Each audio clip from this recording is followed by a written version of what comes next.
Speaking of which, a party you talk about quite a bit.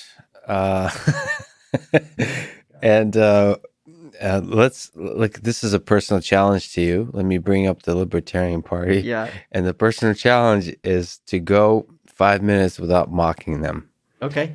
in discussing this idea. So first of all, what I'm being trolled.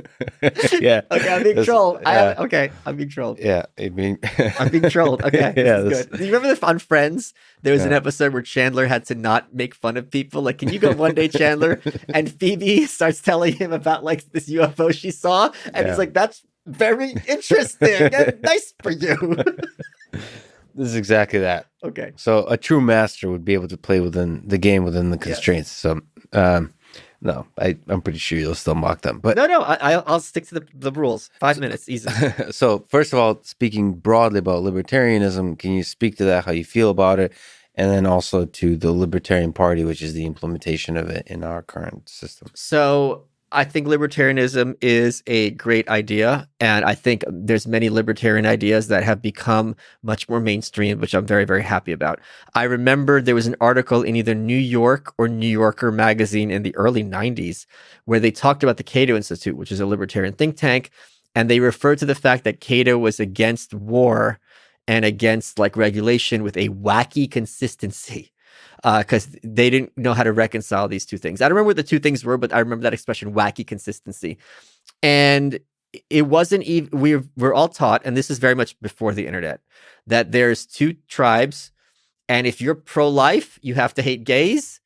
And if you're for socialized medicine, that also means you have to be for free speech. It was just this very, and like there's a whole menu and you got to sign into all of them. And that menu's terrible. They hate America. They want to destroy it. Right. Oh my God, those are horrible, evil. This is the menu you want.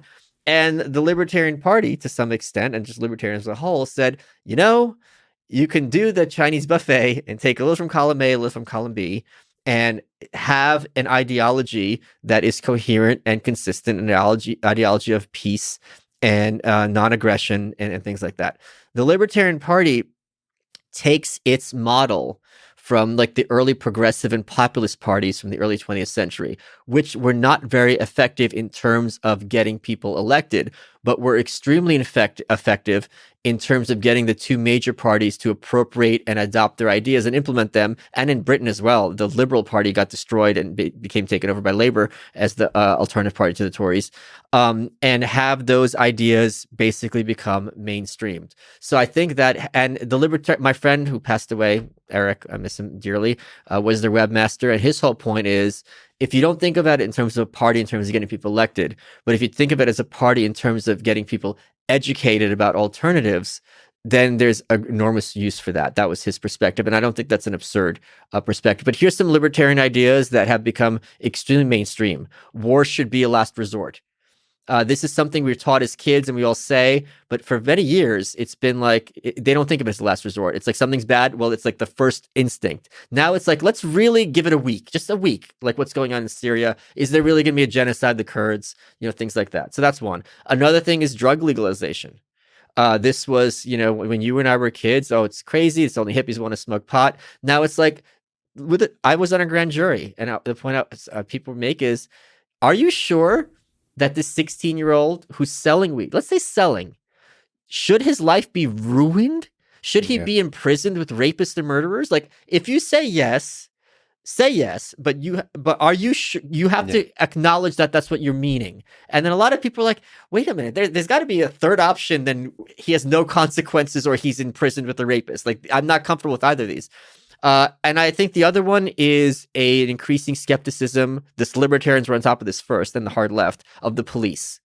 As of now, asset forfeiture steals more from people than burglaries. What people don't know about what asset forfeiture is, if the cops come to your house and they suspect you haven't been convicted of using your car or your house or whatever in terms of selling drugs, they can take whatever they want, and then you have to sue to prove your innocence and get your property back. It's a complete violation of due process. People don't realize it's going on. It's a great way for the cops to increase their budgets, and it's legal. And libertarians were the first big ones saying, guys, this is not American and this is crazy. And now increasingly people on conservatives and leftists are like, wait a minute, this is, even if you are selling drugs, like they take your house, what are you talking about? So I think those are some mechanisms that libertarianism, though but not by name, has become far more popular. Yeah, it's interesting. So the idea, a coherent set of ideas that eventually get integrated into a two-party system. Yeah. The war, that's an interesting one. You're right. I wonder what the thread there is. I wonder how it connects to 9/11 and so on. But I think that I think the Patriot Act for okay. people who are politically savvy were like, oh, okay, this is not a joke. This is really a crazy infringement of our freedoms, and both parties are falling over each other to sign into law. And the Orwellian name, you don't want to.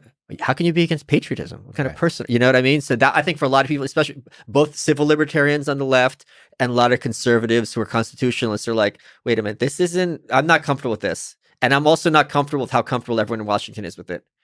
You're right. Probably libertarians and libertarianism is a place of ideas, which is why I have a connection to it. Like, I like every time I listen to those folks, I like them. I feel connected to them. I would even sometimes, depending on the day, call myself a libertarian. Well, we're all on the spectrum, so that's why. We're all on the spectrum, yeah. But like when I look at the people that actually rise to the top in terms of like the people who represent the party, this is where like 5 minutes ran out, right? I could go. I'm allowed. You can go. Why are they so weird? Why aren't strong candidates emerging that represent as political like representatives or as like famous speakers, like that represent the ideology? I think libertarians tend to. I think Jonathan Haidt, in his book and his research, he's a political scientist, and he does a lot of things about how people come to their political conclusions and what factors force people to reach conclusions. And he found that libertarians are the least empathetic and most rationalistic of all the groups. And by that, he means like they think in terms of logic as opposed to like people's feelings. And that has positives and has negatives. And we have the A/B testing with Ron Paul. Ron Paul ran for president as a libertarian nominee. He was the nominee. He got pretty much nowhere in 1988. Then he ran as a return to the Republican Party. He was a congressman for many years from Texas. He ran for the presidency in 2008 and 2012. And in 2008, he stood on stage with Rudy Giuliani and told him that they were here in 9/11 because we're over there, which would have been a shocking, horrifying taboo a few years earlier. Many people were like, holy crap, this is amazing. Giuliani was all offended, and Ron Paul's like... That took some guts, by the way. When I heard that, it was so refreshing. That not what he said, but the fact that he said something that took guts.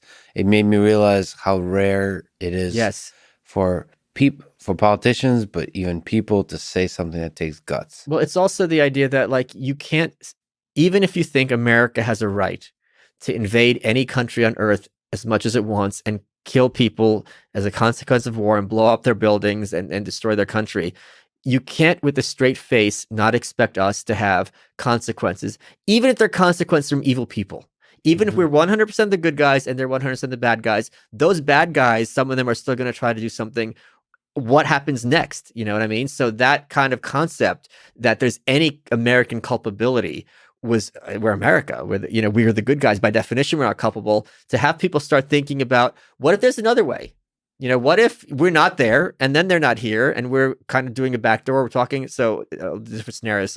So the fact that he got so much more traction as a Republican, the fact that Donald Trump, who came out of nowhere, became not only the candidate but the president, tells people it's like getting a book deal, right? You can either there's three choices.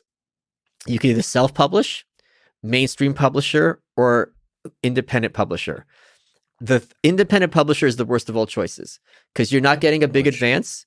They're not going to be able to promote you a lot, and they don't get the distribution.